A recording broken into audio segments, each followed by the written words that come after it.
नमस्कार, देश की खबरों में आपका स्वागत है। मैं हूं आपके साथ अंकिता और आइए अब खबरें देखते हैं विस्तार से। देश में 5 महीने बाद सोमवार से मेट्रो सर्विस शुरू हो गई है। दिल्ली, नोएडा, चेन्नई, बेंगलुरु, कोची, हैदराबाद, जयपुर, लखनऊ और अहमदाबाद के लोग अब फिर से मेट्रो की सवारी कर पाएंगे। कोलकाता में 8 सितंबर से सर्विस शुरू होगी। कोरोना की वजह से 25 मार्च को पूरे देश में मेट्रो सर्विस बंद कर दी गई थी। दिल्ली में 169 दिनों बाद मेट्रो सर्विस शुरू हुई है। पहले फेज में येलो लाइन रूट पर शुरुआत की गई है। येलो लाइन समीरपुर बादली को हुडा सिटी सेंटर से जोड़ती है। मेट्रो के सफर में यात्रियों को मास्क पहनने जैसी कई शर्तें माननी होंगी। जयपुर मेट्रो के एक कोच में 50 से ज्यादा लोगों को एंट्री नहीं मिलेगी।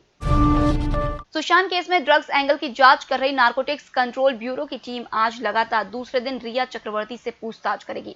ड्रग्स के कमर्शियल एंगल यानी रिया के ड्रग्स के व्यापार से जुड़े होने की आशंका को लेकर आज जांच हो सकती है। इस दौरान रिया के भाई शोविक, सुशांत के हाउस मैनेजर सैमुअल मिरांडा और हेल्पर दीपेश सावंत को आमने सामने बैठकर सवाल जवाब किए जा सकते हैं। सूत्रों के मुताबिक आज रिया की गिरफ्तारी भी हो सकती है। कांग्रेस में 23 नेताओं की चिट्ठी पर अभी विवाद थमा भी नहीं था कि इस बीच एक नई चिट्ठी पार्टी के सामने चुनौती बनकर आ गई है।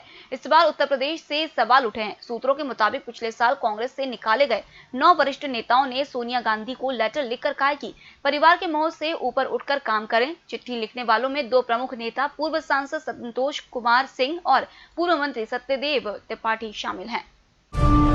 भारत में हर दिन कोरोना के मामलों में इजाफा देखा जा रहा है। भारत में शनिवार को कोरोना संक्रमण के मामलों में ब्राजील को पीछे छोड़ते हुए दूसरे स्थान पर पहुंच गया। वहीं बढ़ते मामलों के बीच कोरोना वैक्सीन को लेकर एक राहत भरी खबर आई है। मॉस्को और नई दिल्ली के बीच रूस की स्पुतनिक वी वैक्सीन को लेकर बातचीत हो रही है। भारत में रूस के राजदूत निकोले कुदेशेव ने बताया कि वैक्सीन को लेकर मॉस्को और भारत सरकार के बीच कई स्तरों पर बातचीत हो रही है। देश की आर्थिक राजधानी मुंबई में सोमवार को भूकंप के झटके महसूस किए गए। रेक्टर स्केल पर इसकी तीव्रता 3.5 रही। नेशनल सेंटर फॉर सिस्मोलॉजी के अनुसार सोमवार सुबह 8 बजे भूकंप के झटके महसूस किए गए। इसका केंद्र उत्तर मुंबई में 102 किलोमीटर दूर था। इससे पहले 5 सितंबर की सुबह मुंबई में भूकंप के झटके महसूस किए गए थे। नेशनल सेंटर फॉर सिस्मोलॉजी के मुताबिक रेक्टर पैमाने पर भूकंप की तीव्रता 2.7 मापी गई। भूकंप का केंद्र मुंबई की उत्तर दिशा में 98 किलोमीटर दूर था। भारतीय और चीनी सेनाओं ने तनाव को कम करने के प्रयासों में पूर्वी लद्दाख में रविवार को एक और दौर की वार्ता की। हालांकि सूत्रों ने यह जानकारी देते हुए बताया कि दोनों पक्षों द्वारा पिछले हफ्ते बनी टकराव की स्थिति के बाद अतिरिक्त सैनिकों और हथियारों को पहुंचाने के कारण स्थिति नाजुक बनी हुई है। सूत्रों ने कहा कि चुशूल के पास करीब 4 घंटे तक चली ब्रिगेड कमांडर स्तर की बैठक में कोई ठोस परिणाम नहीं निकल पाया। उन्होंने कहा कि भारतीय सेना अत्यधिक उच्च स्तर की सतर्कता बरत रही है और इलाके में किसी भी स्थिति से निपटने को तैयार है।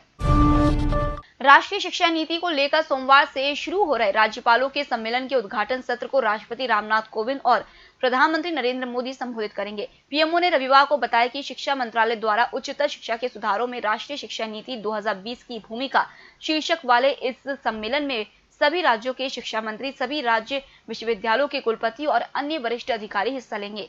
पीएमओ ने बयान में कहा है कि नई राष्ट्रीय शिक्षा नीति भारत को एक न्याय संगत और जीवंत ज्ञान समाज बनाने के लिए प्रयासरत है। इसरो लगातार अंतरिक्ष में नए नए कीर्तिमान स्थापित कर रहा है। इसी कड़ी में एक और उपलब्धि जोड़ने की तैयारी इसरो 2021 की शुरुआत में चंद्रयान 3 की लॉन्च कर सकता है। केंद्रीय मंत्री जितेंद्र सिंह ने रविवार को यह जानकारी दी। हालांकि चंद्रयान 2 के विपरीत इसमें ऑर्बिटर नहीं होगा, लेकिन इसमें एक लैंडर और एक रोवर होगा। पिछले साल सितंबर में चंद्रयान 2 की चंद्रमा की सतह पर हार्ड लैंडिंग के बाद भारतीय अंतरिक्ष अनुसंधान संगठन ने इस साल के अंतिम महीनों के लिए एक अन्य अभियान की योजना बनाई थी। हालांकि कोरोना वायरस महामारी और लॉकडाउन ने इसरो की कई परियोजनाओं को प्रभावित किया और चंद्रयान 3 जैसे अभियान में देर हुई। देश भर में इंजीनियरिंग कॉलेजों में दाखिले के लिए आयोजित जेईई मेंस सितंबर 2020 रविवार को संपन्न हो गई।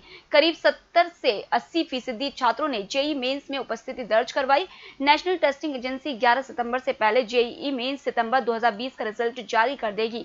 इसी दिन जेईई के मेंस की जनवरी और सितंबर में आयोजित दोनों परीक्षाओं में से बेस्ट स्कोर के आधार पर जेईई मेंस 2020 की मेरिट लिस्ट जारी होगी। इसी मेरिट लिस्ट में से टॉप 2.5 लाख छात्र आईआईटी में दाखिले की जेईई एडवांस परीक्षा में भाग लेंगे, जबकि इसी मेरिट से देश भर के इंजीनियरिंग कॉलेज स्नातक यानी बीटेक और बीई प्रोग्रामों में दाखिला देंगे।